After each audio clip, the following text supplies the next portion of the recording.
ciidamada booliiska ee gobolka Togdheer hawlgalaya habeennimadii xalay ay fuliyeen ayaa waxa ay ku soo qabteen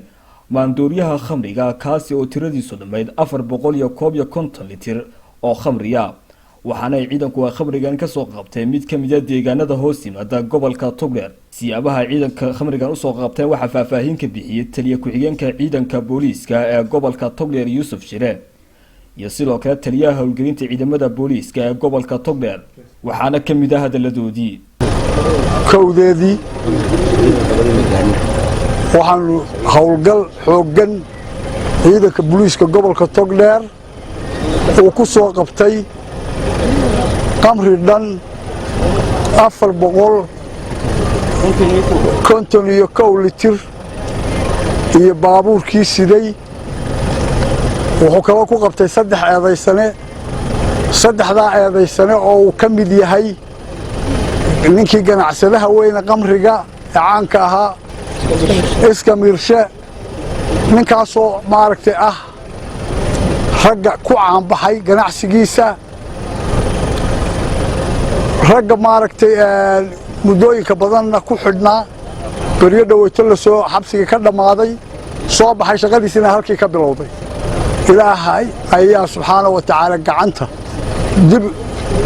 loogu soo geliyey isagii iyo laba muxuu ahaa shaqaalihiisiya ayaa gacanta lagu soo dhigay waxa arrintaas ku sii mudan booliiska gobolka Togdheer taliyaha masalaha gorod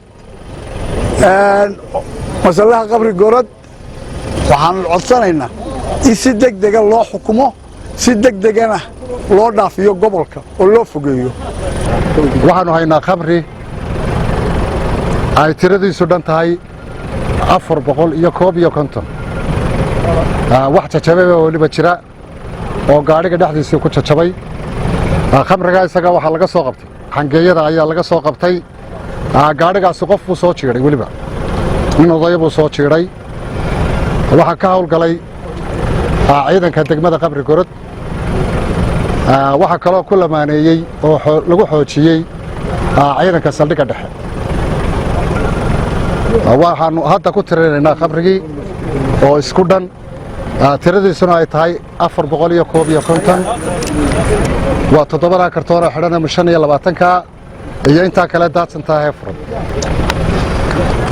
waxaanu uga degaynaa dadweynaha inay iska ilaaliyaan